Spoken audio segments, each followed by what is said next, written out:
So hello and welcome back students to AI education and study with Anas sir. So आज की इस class में हम बात करने वाले हैं अपनी class 12th business study chapter number 4 planning की। सो आज की इस क्लास में हम समझेंगे इसके फीचर्स के बारे में, इंपॉर्टेंस के बारे में और लिमिटेशंस के बारे में। फर्स्ट पार्ट के अंदर हमने कवर अप कर लिया था प्लानिंग का इंट्रोडक्शन, प्लानिंग के टाइप्स, प्लानिंग का प्रोसेस और सारी चीजें जो कि प्लानिंग के अंदर इंपॉर्टेंस रखती हैं वो सब हमने इंपॉर्टेंट टॉपिक्स कवर अप कर लिए थे। सो आज की इस क्लास में फीचर्स, लिमिटेशन और इंपॉर्टेंस समझकर इस चैप्टर को फिनिश करते हैं। सो स्टार्ट करते हैं अपनी क्लास को और समझते हैं सभी इंपॉर्टेंट टॉपिक एंड पॉइंट्स को एक brief, best and short explanation के साथ। So let's start. सो चलिए स्टूडेंट शुरू करते हैं अपनी क्लास को और समझते हैं सभी इंपॉर्टेंट टॉपिक्स को एक brief, best and short explanation के साथ। एंड अगर आपने इसकी फर्स्ट पार्ट की वीडियो नहीं देखी है class 12 business study chapter number 4 की, तो मैंने प्लेलिस्ट का लिंक डिस्क्रिप्शन बॉक्स में डाल दिया है, आप डायरेक्टली जाके वहां से देख सकते हैं। सो बेसिकली हम बात करने वाले हैं फीचर्स की। तो फीचर्स हम ये खुद भी बना सकते हैं और इससे ज्यादा बना सकते हैं अगर हमने प्लानिंग को अच्छे से समझा होगा, अच्छे से पढ़ा होगा और जो कुछ मैंने लिखवाया था वो आपने लिखा होगा तो। सो बेसिकली ये तो हमारी कुछ बुक के ही एग्जाम्पल है। तो पहला हमारे पास आता है planning focus on achieving object, यानी कि प्लानिंग एक ऐसा फंक्शन है जो कि आपके ऑब्जेक्ट, आपके स्टैंडर्ड और आपको जिस चीज पर काम करना है उसके स्टैंडर्ड्स को निर्धारित करता है और उसके अकॉर्डिंग अपनी पूरी एक्टिविटीज को निर्धारित करता है। यानी कि आपका जो अचीविंग ऑब्जेक्ट है उसके ऊपर आपको फोकस करवाता है कि भाई अगर हमें ये ऑब्जेक्ट अचीव करना है तो हमें बहुत सारे रास्तों की जगह एक रास्ते को चुनना है जो कि प्लानिंग प्रोसेस के अंदर हम परफॉर्म करते हैं। फिर हमारे पास आता है planning is a primary function of management. जो प्लानिंग एक प्राइमरी फंक्शन ऑफ मैनेजमेंट है, यानी जितने भी हमारे फंक्शंस ऑफ मैनेजमेंट आते हैं like planning, organizing, staffing, directing and controlling, इन सभी फंक्शंस में सबसे पहला फंक्शन हमारा प्लानिंग का ही होता है, क्योंकि सबसे पहली चीज हमारा यही कार्य होता है कि हमें प्लान बनाया जाए और उस प्लान के अकॉर्डिंग हमारी पूरी फंडामेंटल एक्टिविटीज, हमारी बिजनेस एक्टिविटीज रन करें। सो इस तरीके से हमने समझा। नेक्स्ट आता है हमारे पास प्लानिंग इज परवेसिव, यानी प्लानिंग ही एक ऐसा फंक्शन है जो कि परवेसिव है, यानी कि इसको बिजनेस एक्टिविटीज भी यूज करती हैं and as well as non business activities भी यूज करती हैं। बिजनेस एक्टिविटीज का मतलब ये होता है कि जो हमारा मोटिव प्रॉफिट का हो, हमारी मेंटल सेटिस्फेक्शन प्रॉफिट की हो, ना कि किसी हेल्प करने की।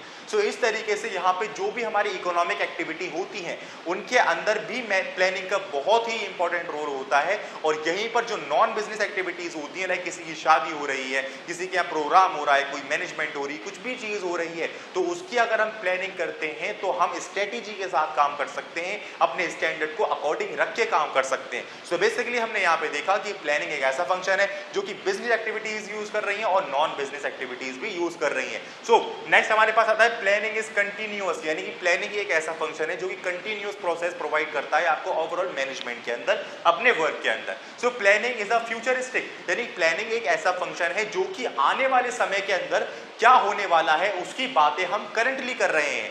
आने वाले समय में क्या फ्लक्चुएशंस, क्या प्रॉब्लम्स, क्या क्या चीजें क्रिएट होने वाली हैं, उनको हम अभी से मद्देनजर रखते हुए अपनी चीजों को, अपने एसेट्स को, अपनी स्ट्रेटेजी को, अपने प्लान को डिजाइन कर रहे हैं। So basically planning is a futuristic function. Next आता हमारे पास प्लानिंग इन्वॉल्व्स डिसीजन मेकिंग, यानी प्लानिंग ही एक ऐसा फंक्शन है जिसके अंदर हम सारा काम डिसीजन मेकिंग का करते हैं। जैसे मान लीजिए आने वाले समय में हमने पता लगाया कि भाई हमारी सरकार जो है वो चेंज हो जाएगी, या फिर कोई भी पॉलिटिकल चेंज होगा, लीगल चेंज होगा, या कोई भी किसी भी इन्वायरमेंट के अंदर कोई ना कोई चेंज होगा, तो हमने उसके अकॉर्डिंग अपनी स्ट्रेटेजी डिजाइन करी, अपने प्लान तैयार करे, अपने स्टैंडर्ड्स बनाए। तो यहाँ पे हमने सब डिसीजन लिए ना। तो प्लानिंग क्या होता है, एक तरह से डिसीजन मेकिंग प्रोसेस है, यानी कि यहाँ सारी स्ट्रेटेजी बनाई जा रही है और आपको गाइडलाइंस प्रोवाइड की जा रही है। सो बेसिकली ये planning involve decision making. Next आता है planning is a mental exercise. आप खुद सोचिए कि जिस भी काम को हम ज्यादा बार करते रहते हैं तो उसके अंदर हमें खुद ब खुद एफिशिएंसी आ जाती है। एक बार गलत होगा, दो बार गलत होगा, मगर उन दो बार गलत होने के बाद जो आपको अनुभव मिलेगा ना कि मुझे ये काम नहीं करना इसलिए मेरा काम खराब होता है, तो इसीलिए planning is a mental exercise. अगर आप इसको रेगुलर बेसिस पे अपनी फुल कंसिस्टेंसी के साथ, रेगुलरिटी के साथ अपने काम में लाते हो तो ये आपको स्ट्रेटेजी ऐसा बना के देता है जो कि जो बिजनेस एक साल में प्रॉफिट कमा रहे होंगे वो आप 6 महीने में प्रॉफिट कमा के दे दोगे, अगर आप अपनी प्लानिंग को बहुत इफेक्टिवली बनाते हो तो planning is a mental exercise. So hopefully आपको समझ में आए होंगे सारे फीचर्स। अब हम बात कर लेते हैं कुछ इंपॉर्टेंस की कि आखिर क्या इंपॉर्टेंस है हमारी प्लानिंग की, हमारी बिजनेस एक्टिविटीज के अंदर। सो चलिए स्टूडेंट्स, हम बात कर लेते हैं कुछ इंपॉर्टेंस की। तो अभी तक हमने जाने सारे फीचर्स, उसके अंदर सारी चीज़ें थी, यानी कि कुछ तो पॉजिटिव पॉइंट्स अगर हम ढूंढें तो वो भी मिल जाएंगे और नेगेटिव तो बहुत कम ही मिलेंगे। तो बेसिकली हम जान लेते हैं कुछ इंपॉर्टेंस को। तो इंपॉर्टेंस ऑफ प्लानिंग हमारी क्या निकल कर आती है कि हमने देखा था कि planning focus on achieving object, यानी प्लानिंग हमारे अचीविंग ऑब्जेक्ट की तरफ फोकस करता है। तो जो हमारा ऑब्जेक्ट अचीव होने वाला है उसमें जो रास्ता है उसके ऊपर तो फोकस कर रहा है कि आखिर इस प्लान तक, इस गोल तक जाने वाले कौन से रास्तों में से मैं कौन सा रास्ता चुनूं जिसके अंदर मैं एफिशिएंसी के साथ, इफेक्टिवनेस के साथ उसको अचीव कर पाऊं। तो प्लानिंग प्रोवाइड डायरेक्शन, ये तभी पॉसिबल होगा जब आप उस चीज के बारे में बार बार सोचोगे, उसको स्टडी करोगे, ऑब्जर्व करोगे और चीजों को समझोगे। तो प्लानिंग प्रोवाइड डायरेक्शन। नेक्स्ट आता है planning reduce the risk of uncertainty, यानी कि अभी जान चुके हैं कि भाई प्लानिंग क्या है, एक फ्यूचरिस्टिक वर्क है, यानी कि आने वाले समय में क्या क्या चीजें होने वाली हैं, क्या क्या चेंज होने वाला है किसी भी इन्वायरमेंट के अंदर, चाहे वो छोटा चेंज हो, बड़ा चेंज हो, माइक्रो लेवल का हो, मैक्रो लेवल का हो, उससे मैटर नहीं करता। मगर हर एक चेंज को जहां तक हम अज्यूम कर सकते हैं उसको अज्यूम करते हैं और आने वाली फ्लक्चुएशंस के अकॉर्डिंग अपनी बिजनेस के अंदर स्ट्रेटेजी बनाते हैं, अपने स्टैंडर्ड डिजाइन करते हैं, एसेट डिजाइन करते हैं, देन ओवरऑल। सो बेसिकली यहाँ पे क्या है, प्लानिंग एक रिड्यूस कर देता है रिस्क आने वाले समय में जो कि हमें पता नहीं है। फिर आता है हमारे पास planning reduce overlapping and wasteful activity, यानी कि प्लानिंग एक ऐसा फंक्शन है जो कि सभी की जॉब्स बता देता है, सभी के कामों को बता देता है, उस काम को करने का सफिशिएंट टाइम बता देता है, जिससे क्या होता है कि जिस भी काम को करने में ओवरलैपिंग होती है वो नहीं हो पाती, जिस भी काम को करने में वेस्टफुल एक्टिविटीज होती हैं वो नहीं हो पाती, क्योंकि सभी को अपने कामों के बारे में पता है। कोई काम किसी भी तरीके से ज्यादा तो कर ही नहीं सकता। आप खुद सोचिए कि मान लो मेरा काम ये है आपको पढ़ाना, सो बेसिकली ये मेरे प्लानिंग के अंदर इंक्लूड है। अब मैं इसके अलावा कोई और काम तो नहीं कर सकता ना अगर मैं किसी के यहाँ पढ़ा रहा हूं तो।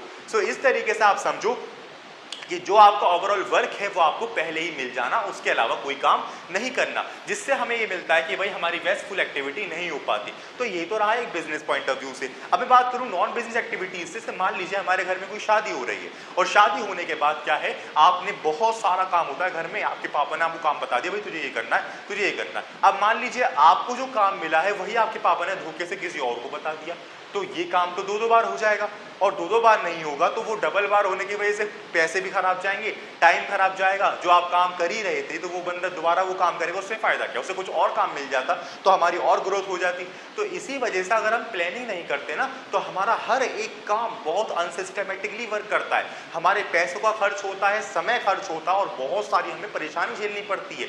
तो इसी वजह से बताया है कि प्लानिंग एक ओवरलैपिंग से हमें बचाता है, वेस्टफुल एक्टिविटीज से हमें बचाता है। फिर आता है हमारे पास प्लानिंग प्रमोट इनोवेटिव आइडिया। हम पढ़कर आए हैं अभी फीचर्स के अंदर कि प्लानिंग प्रोवाइड मेंटल एक्सरसाइज।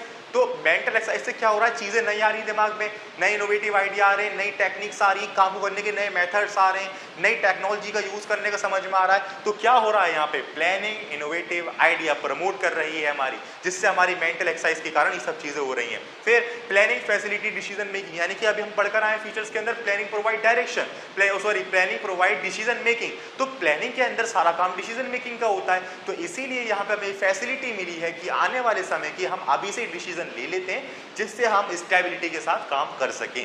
ये भी हमारा हो गया। फिर आता है planning establish standard for controlling, यानी कि प्लानिंग एक फर्स्ट फंक्शन है, यानी फर्स्ट प्राइमरी फंक्शन है हमारी ओवरऑल फंक्शंस ऑफ मैनेजमेंट का, और इस प्राइमरी फंक्शंस के अकॉर्डिंग सारे फंक्शंस को डिजाइनमेंट मिलती है। फॉर एग्जांपल हमने प्लानिंग के अंदर सब कुछ डिजाइन कर लिया कि भाई किस तरीके से ऑर्गेनाइजिंग होगी, किस तरीके से जॉब बटेंगी, स्टाफिंग होगी, किस तरीके से हमारी डायरेक्टिंग होगी और किस तरीके से इन सभी चीज़ों पर कंट्रोल रखा जाएगा। तो प्लानिंग का और कंट्रोलिंग का आपस में डायरेक्टली लिंक होता है। तो यहाँ पे हमें समझाया गया है कि planning establish standard for controlling, यानी प्लानिंग एक स्टैंडर्ड बनाता है जिससे हम पूरे काम के ऊपर, पूरी फंक्शंस के ऊपर कंट्रोल कर सके। तो ये थे आपके कुछ इंपॉर्टेंस ऑफ प्लानिंग जो होपफुली समझ में आए होंगे। अब हम समझने वाले हैं लिमिटेशंस, क्योंकि हर एक चीज की जितनी अच्छाई होती है तो थोड़ी बहुत बुराई तो निकल ही आती है। तो हम समझ कर आए कि इतनी सारी अच्छाई प्लानिंग के अंदर, इसके इतने सारे टाइप्स हैं, प्रोसेस हैं, फीचर्स हैं, इंपॉर्टेंस है, तो आप कुछ लिमिटेशंस भी हैं, इनको समझ लेते हैं, एग्जाम पॉइंट ऑफ व्यू से पूछी जाती है। सो बहुत मुश्किल से खींच तोड़कर कुछ लिमिटेशंस निकाली गई हैं अपनी प्लानिंग में से, तो उनको भी समझ लेते हैं, पढ़ लेते हैं कि आखिर क्या लिमिटेशंस निकाली हैं। तो देखिए लिमिटेशंस ऑफ प्लानिंग हमारी ये निकली है कि भाई पहला आता है प्लानिंग लीड्स टू रिजिडिटी, इसका मतलब ये है कि planning involves decision making, planning focus on achieving object and planning provide direction. Features, limitations, also features and importance, इन दोनों चीज़ों में हमने ये सब चीज़ें देखी। भाई प्लानिंग एक डायरेक्टली फोकस कर रहा है कि भाई जिस भी स्पेसिफिक गोल पे आपको काम करना है, तो यहाँ पे हमने ये समझा कि जब हम स्पेसिफिक गोल पे काम कर रहे हैं तो हमारे सारे मैनेजर्स उसी काम पर फोकस करेंगे, यानी कि जो अनदर हमारे पास गोल है हम उनके ऊपर फोकस नहीं कर पाएंगे, या अनदर कोई एक्टिविटीज़ है हम उनके ऊपर काम नहीं कर पाएंगे। यानी प्लानिंग जो बनाया जाता है वो सिर्फ स्पेसिफिक एक गोल के लिए बनाया जाता है, ना कि मल्टीपल गोल्स के लिए। अगर मल्टीपल चीज़ों के लिए एक साथ प्लानिंग कर दी जाएगी तो उसमें फ्लक्चुएशंस आएगी, उसमें रेगुलरिटी डीलिंग नहीं हो पाएगी, कंसिस्टेंसी के साथ काम नहीं होगा, क्योंकि मैनेजर्स को खुद पता नहीं होगा कि भाई मैं कब कौन सा काम करूं।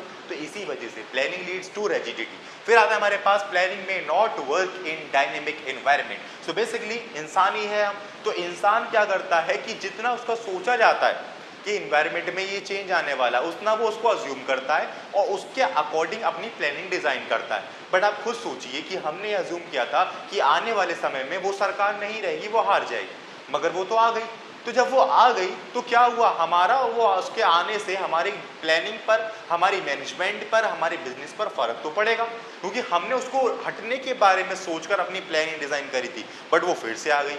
ऐसे ही हमने कुछ इन्वायरमेंट, लीगल इन्वायरमेंट में सोचा था कि भाई ये कानून नहीं आ सकता, मगर वो कानून आ गया, हमने प्लानिंग बना रखी है। तो प्लानिंग जो है वो काफ़ी ऊंचे लेवल का जब डायनेमिक इन्वायरमेंट होता है, बहुत ऊंचे लेवल का, छोटा मोटी जो फ्लक्चुएशन होती है वो तो एक्सेप्टेबल होती है, मगर जो बड़े लेवल की चीज़ें होती हैं उसके अंदर हमारी प्लानिंग वर्क नहीं कर पाती, तो हमें दोबारा डिजाइन करनी पड़ती है अकॉर्डिंग टू दिस। ठीक है, तो हमने देखा प्लानिंग में not work in dynamic environment. Planning reduce creativity, यानी कि हम किसी भी काम को करने में अपनी क्रिएटिविटी नहीं दिखा सकते। अब इसका मतलब सर, इसका मतलब ये है कि जिस भी काम को आपको दे दिया गया है आप उसके अंदर अपनी सारी क्रिएटिविटी दिखाओ, मगर उसके अलावा किसी और चीज़ के अंदर आप क्रिएटिविटी नहीं दिखा सकते। जो आपको जॉब असाइन की गई है आपको वही चीज़ करनी है, उसके अकॉर्डिंगली अपनी क्रिएटिविटी दिखानी है।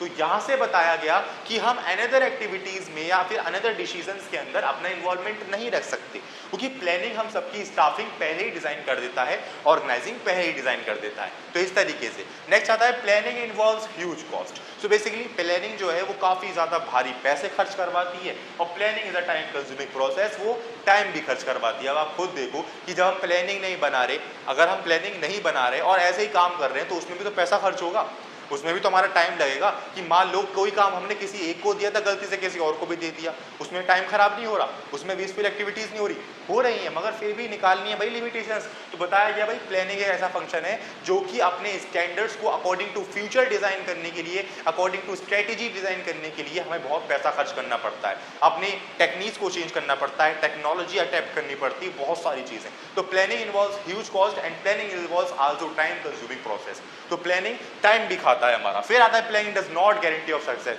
इतनी सारी चीज़ें होने के बाद भी, इतना पैसा खर्च होने के बाद, टाइम खर्च होने के बाद और इतनी चीज़ें करने के बाद भी ये गारंटी नहीं लेता कि आपको सक्सेस मिलेगी। ये पॉइंट हम कह सकते हैं कि ये है तगड़ा लिमिटेशन का। बाकी सब चीज़ तो ऐसी बना दी है कि एक ये है और एक ये बहुत इंपॉर्टेंट पॉइंट है। तो planning does not guarantee of success. इतनी चीज़ें करने के बाद भी आपको सक्सेस की गारंटी नहीं है। क्यों? इसका जिम्मा भी आपके ऊपर डाल दिया। वो कैसे? कि अगर आपने प्लानिंग अच्छे से बनाई नहीं होगी, आपने चीज़ों को ऑब्जर्व भी नहीं किया होगा, स्टडी नहीं किया होगा, तो इसका जिम्मा भी आपके ऊपर डाल दिया कि अगर हम अपनी चीज़ों को, अपने रास्तों को, अपने गोल को अच्छे से स्टडी नहीं करते, उनका पक्ष, उनका विपक्ष, उनकी ऑब्जर्वेशन नहीं करते, तो हमें सक्सेस नहीं मिलती। तो planning does not guarantee of success. तो इस तरीके से आपका ये चैप्टर था। तो होपफुली आपको सभी डाउट्स क्लियर हुए होंगे, सभी चीज़ें अच्छे से समझ में आई होंगी। बट फिर भी किसी भी टॉपिक एंड पॉइंट में कोई डाउट रह गया हो तो वो मुझे आप कमेंट सेक्शन के अंदर जरूर बताएं। अदरवाइज आपने फर्स्ट पार्ट नहीं देखा तो फर्स्ट पार्ट की जो प्लेलिस्ट है वो डिस्क्रिप्शन बॉक्स में अवेलेबल है, आप डायरेक्ट जाके गो थ्रू हो सकते हैं। अदरवाइज एंड स्क्रीन के अंदर भी क्लास लगी हुई है जो कि आपको दिख रहा होगा, तो आप यहाँ से डायरेक्टली भी देख सकते हैं। सो मिलते हैं इस क्लास के अंदर एक नेक्स्ट चैप्टर के साथ, एक brief, best and short explanation के साथ। Thank you.